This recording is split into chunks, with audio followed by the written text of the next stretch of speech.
शुरुआत में मैं आपका ध्यान आकर्षित करना चाहता हूं और एक तरफ संकेत देना चाहते हैं कि जिस तरीके से कल कैबिनेट ने कुछ निर्णय लिए, विशेषकर हमारे नक्सल ग्रसित क्षेत्रों में टावर्स लगाने के, उसके साथ साथ राष्ट्रीय स्वास्थ्य बीमा योजना की जो अंतर्गत जो स्कोप है उसको बढ़ाने में और निर्णयों में, और उसके पहले से जो बातें हम कहते आ रहे हैं, इस तरफ संकेत दिखाते हैं कि सब कुछ होने के बावजूद और तमाम लोगों के कहने के बावजूद यूपीए 2 सरकार विकास से संबंधित अपने निर्णय निरंतर लेती चली जा रही है।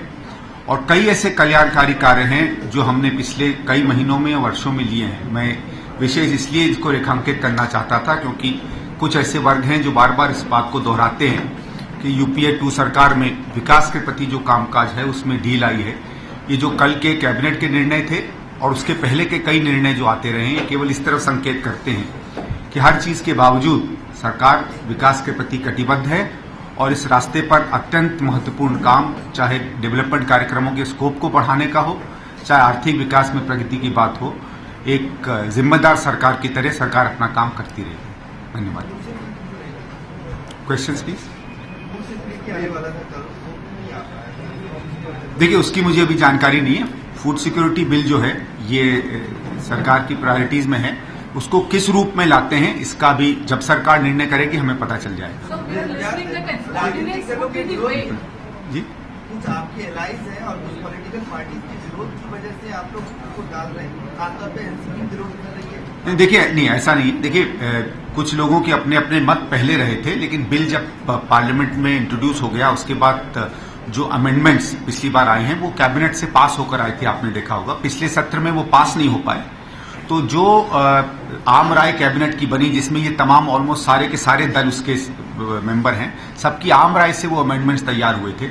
और मुझे पूरा विश्वास है कि जो भी निर्णय सरकार लेगी, आप खुद ही देख रहे हैं कि कई चीजों पर बहस चल रही है, तो या तो मानसून सत्र में या उसके पहले जो जैसा निर्णय होगा सरकार से जब मिल जाएगा तो आप सबको, हम सबको पता चल जाएगा।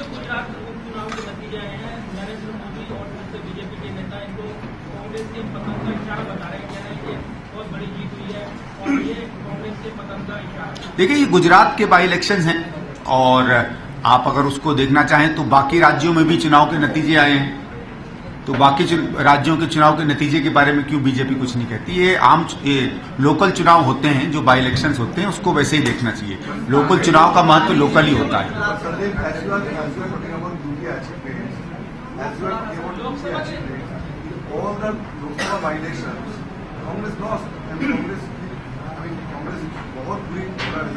See, the issue is not that. Issue is these are local by-elections. By-elections don't have a bearing as far as the national elections are concerned. There are a large number of local issues. There are issues of candidates. There are issues of how state governments work in these elections. I think we should leave it at that. Because every state has its own character. Something has happened in Bihar, something has happened in UP, something has happened in Maharashtra. So I think each result has to be read according to the local context in a by-election. All those 6 seats were Congress seats.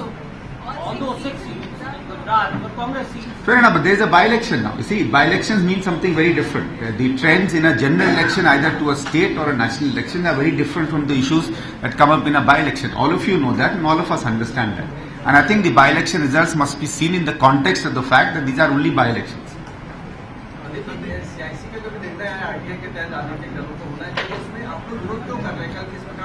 नहीं, देखिए, बात इसकी सीधी बात है। जो जनार्दन जी ने जैसे कल कहा, I mean it's a matter of principle. Are we really a public institution? बात ये है, बात इस सवाल का ये है कि क्या हम एक सार्वजनिक या जिसको पब्लिक इंस्टीट्यूशन कहते हैं वो हैं कि नहीं है, किस दायरे में वो बनते हैं। जो एक जवाबदेही होती है वो तो बल्कि पॉलिटिकल पार्टीज की सबसे ज्यादा सबसे होती है। कोई और पार्टी नहीं है जिसमें हर 5 साल में आप जनता के बीच में जाके उनका निर्णय लेते हैं। जैसे अभी बताया, चाहे बाई इलेक्शन हो चाहे कोई हो, हर 2-4 साल पर आप पर कोई न कोई निर्णय आता है। हम इलेक्शन कमीशन से जवाबदेह हैं, अकाउंट्स भी जाते हैं, इनकम टैक्स हमारे अकाउंट्स असेस करती है, तमाम और संस्थाएं हैं, हमारे जितने चुने हुए प्रतिनिधि हैं वो तमाम सरकारी एजेंसीज की निगाह में रहते हैं। ऐसा तो कोई है नहीं कि कोई जवाबदेही नहीं होती है। बात यह है कि क्या फंडामेंटली जिन प्रिंसिपल्स पे या जिन मुद्दों पे सीआईसी ने ये निर्णय लिया है, क्या वो अपने में सही है कि नहीं। और एक और बात स्पष्ट होती है, जो कल जैसे जनार्दन जी ने भी कही, कि अगर यही मापदंड माने जाएंगे तो तमाम वो संस्थाएं जिनको कंसेशन पर जमीन मिली है जिनको कहीं ना कहीं सरकार की तरफ से कंसेशन पर या तो पेपर मिलता है या न्यूज रील्स मिलती हैं या एयरवेव्स मिलती है, क्या उन सबको फिर आरटीआई के अंदर आना चाहिए? बात तो प्रिंसिपल की है। अगर कोई चीज पॉलिटिकल पार्टी पर एप्लीकेबल है तो उस प्रिंसिपल से सब संस्थाओं पे होनी चाहिए। बात उस पर सवाल खड़े करने का। संदीप जी, आप लोग कहते हैं कि फाइनेंशियल ट्रांजैक्शन पूरी तरह से आपकी पारदर्शी है, लेकिन अगर आप इनकम टैक्स रिटर्न देखी जाए कांग्रेस पार्टी की तो 9% से कम आपका जो टोटल इनकम है उसका 9% से कम 20,000 से ऊपर की डोनेशन है। तो 20,000 से नीचे की आपको सोर्स डिस्क्लोज नहीं करना पड़ता। क्या आपको नहीं लगता कि उसमें ट्रांसपेरेंसी होनी चाहिए? नहीं, देखिए ये रूल्स की बात होती है। बात 20,000 से नीचे के क्यों रूल रखे जाते हैं? आप और हम जानते हैं डोनेशन मिलते हैं, कहीं 100 रुपया देता है, कहीं 50 रुपया देता है, कहीं कोई 5,000 देता है, कहीं कोई 8,000 देता है। एक सिस्टम होता है किसी नॉर्मल बिजनेस ट्रांजैक्शन में भी। अगर आपको 20,000 से ऊपर की पेमेंट लेनी है तो बाय चेक होती है, उसके नीचे आप बाय कैश लेते हैं। एक नॉर्मल ट्रांजैक्शन है तो सबको अप्लाई करते हैं, और अगर छोटे उसमें लोग योगदान दे रहे हैं तो वो उस तरीके से लिया जाता है। बात यह है कि क्या उसका दुरुपयोग हो रहा है, क्या वो पैसा कोई गलत सोर्सेज से आ रहा है, इसके लिए तमाम एजेंसियां हैं। ये तो है नहीं कोई कि इतनी एजेंसियां हैं हिंदुस्तान में, सिर्फ क्योंकि आप कोई चीज रिपोर्ट करते हैं केवल उसी को देखती हैं। और भी बहुत से मीडियम्स हैं, इन्फोर्समेंट डायरेक्टरेट है, इनकम टैक्स अथॉरिटीज हैं, हर राज्यों में सीआईडी है, सीबीआई है, आईबी है। ये सब संस्थाएं जो हैं पॉलिटिकल पार्टीज पर भी नजर लगती हैं, कैश ट्रांजैक्शंस पर भी नजर रखती हैं। ये समझ लेना कि अगर हम सीआईसी के दायरे में नहीं है तो अकाउंटेबल नहीं है, ये तो अपने में गलत है। सर, लेकिन सवाल ये उसका ये दस क्या है?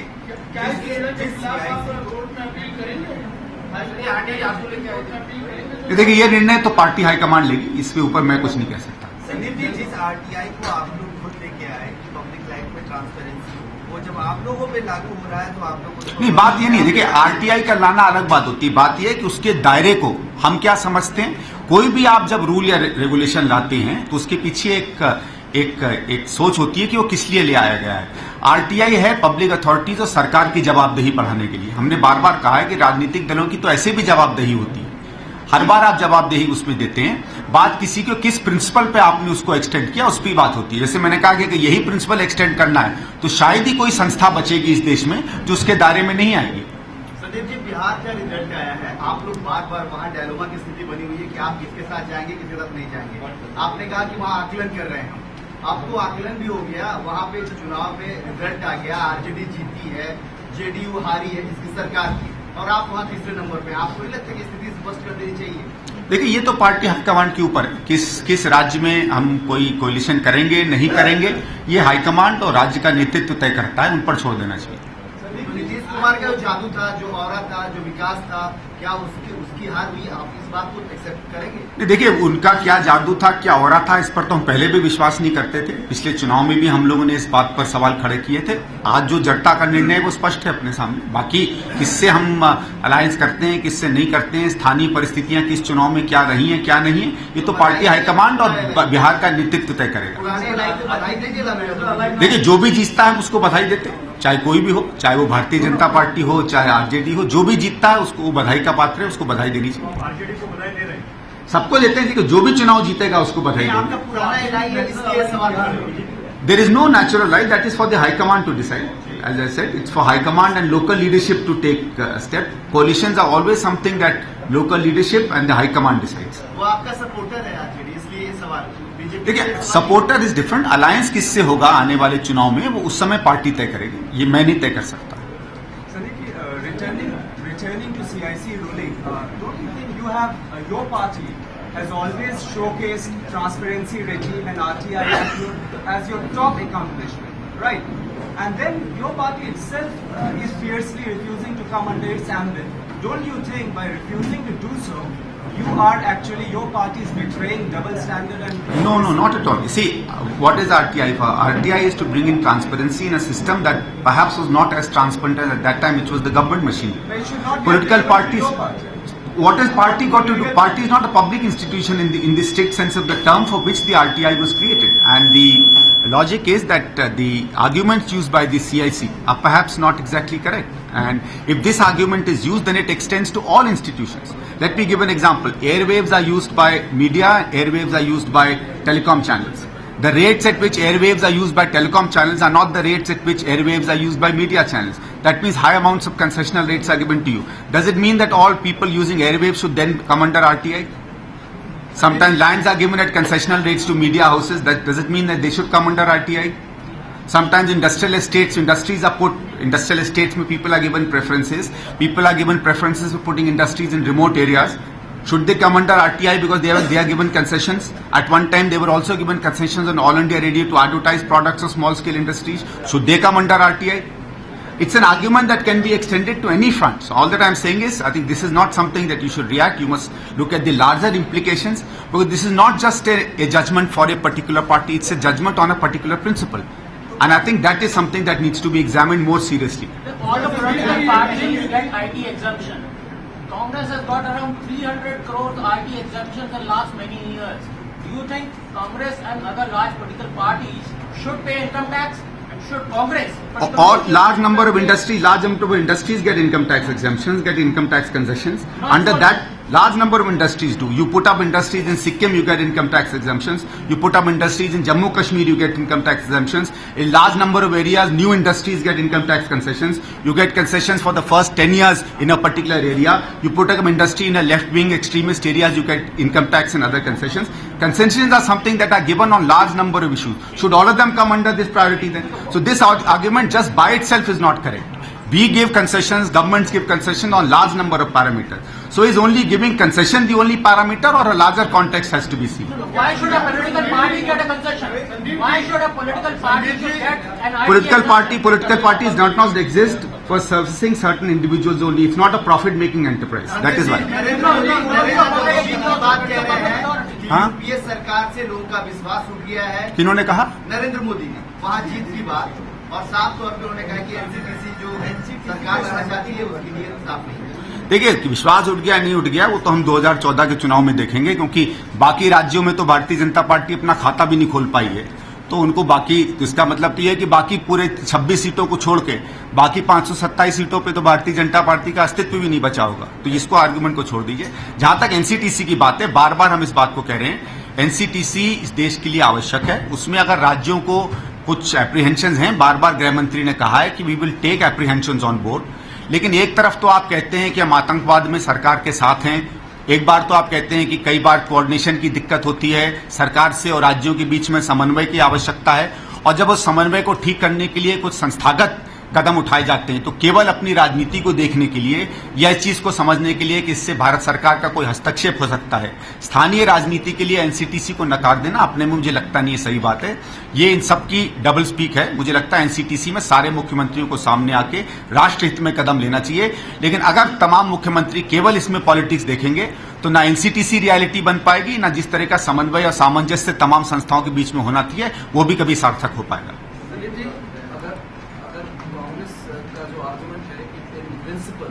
आरटीआई के अंदर पॉलिटिकल पार्टीज को नहीं आना चाहिए, क्या आपको लगता है कि सभी पॉलिटिकल पार्टीज को वॉलंटरी डिस्क्लोजर करना चाहिए वेबसाइट पे अपने जितने भी फंड आते हैं या जो भी आप चाहते हैं, इससे ये बहस बहुत हद तक थम जाएगी?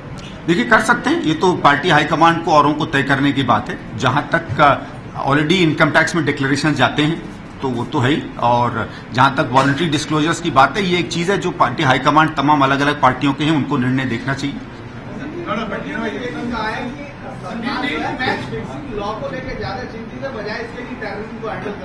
अगर उनको टेररिज्म का इतना इंटरेस्ट है तो एनसीटीसी का समर्थन क्यों नहीं करते हैं, ये पूछना चाहता हूं ना उनसे। एनसीटीसी तो टेररिज्म के लिए बनाए, कोई मैच फिक्सिंग के लिए नहीं बनाए। वो तय करें, वो बताएं क्यों एनसीटीसी के वो विरोध में है। अगर सिर्फ इसलिए है क्योंकि हमारे अधिकारी या बाहर के अधिकारियों के या किसका ऊपर क्या पावर होनी चाहिए, तो इसका मतलब है केवल इसलिए कि आप किस पे दस्तखत कर सकते हैं नहीं कर सकते, इससे राष्ट्रहित को आप कॉम्प्रोमाइज करें, तो खुद दिखाता है कि राजनीति कौन ज्यादा महत्व दे रहा है और टेररिज्म के खिलाफ लड़ाई को कौन महत्व दे रहा है। मेरा सवाल यह है कि क्या सीआईसी या सीआईसी की पूर्ण टीम पॉलिटिकल पार्टीज के महत्व को, देश के डेमोक्रेटिक सिस्टम को और आरटीआई इसके मर्म को नहीं समझ पाई, इसकी गंभीरता को नहीं समझ सकती? नहीं, देखिए वो नहीं है। देखिए, सीआईसी के अधिकारी होते हैं, कोई अधिकारी ना हर निर्णय में हमेशा सही होता ना गलत होता। हमें ये लगता है कि जिन मूल सिद्धांतों के अंदर उन्होंने ये निर्णय लिया है वो शायद अपने में फंडामेंटली ठीक नहीं है, और उसमें हमारी अपनी राय है। अपनी राय आगे पार्टी हाईकमांड तय करेगी कि सीआईसी के सामने उस राय को दोबारा दोहराएं या कोई और रास्ता लें, लेकिन ये लगता है कि जिन चीजों पर हमको लगता है कि पार्टियों को सीआईसी के अंदर नहीं होना चाहिए था, हमारा जो मत था उस मत को वो उस पर इत्तेफाक नहीं रखते हैं और उनकी बात से हम भी इत्तेफाक नहीं रखते। Very ironic that you are saying that at one level BCCI, your own government says BCCI must come under the RTI because it is getting some kind of funding, some kind of tax exemption, etc. The same very Congress party, Congress President Sonia Gandhi did a U-turn in 2003 so as to ensure that all MPs, all MLAs, their educational qualifications, their assets, they are made public. She was the one single-handedly who did a U-turn. The same Congress party today in 2013 has again done a about turn and gone against its own concept of transparency and champions of so-called RTI. No, I think you're completely wrong. I think there is no Congress policy as far as BCCI is concerned. Government may make a statement, may not make a statement. I haven't seen a Congress policy statement on sports federations. I think that's different. As far as this law is concerned, as I've been saying, the tenets under which you declare the parties as public institutions, I think, are not correct. I think the logic or the argument used by the information commissioners is not correct. It's not a matter of us taking a U-turn. The RTI is specifically meant for public institutions whose accountability till the law came was of a very different nature. We did not find government institutions being accountable or open. Political parties are in any case very open and accountable. We go to the people every 4-5 years whenever there are elections. There are different standards of accountability. There are different kinds of accountability of political parties. We cannot confuse the standards or the provisions built for making government institutions accountable with the same as public institutions or political institutions as they call and political parties. I think they are very, very different.